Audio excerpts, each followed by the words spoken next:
Here, you're just a couple steps away from closing your deal and getting your first property managed.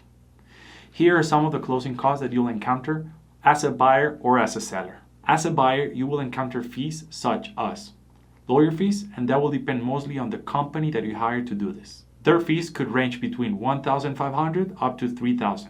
So, if you require a lawyer, we can put you in contact with Juan Jose. He will be our legal advisor for this course. As a seller, we also recommend having a lawyer.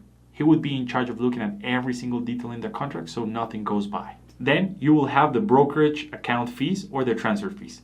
This is with Alianza Valores, and their starting base commission is 0.8%.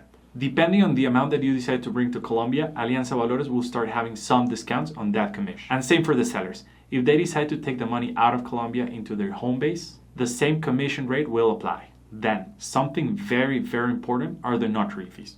For the buyer, they're around 2.2%, 2.1%. That will depend mostly on the notary. And for the seller, same, 2.2%, 2.3%.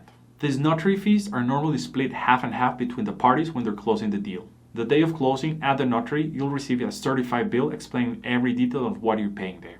There could be some changes on the fees based on the amount of the property that you buy.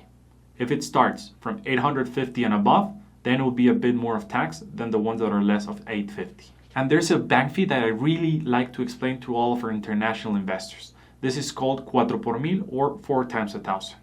This is a fee charged by every single bank on every single transaction when it's a wire transfer or a check payment. This means that for every 1,000 pesos moved on a wire transfer or check, the bank will keep 4 pesos. This is a 0.4% over the transaction you're doing.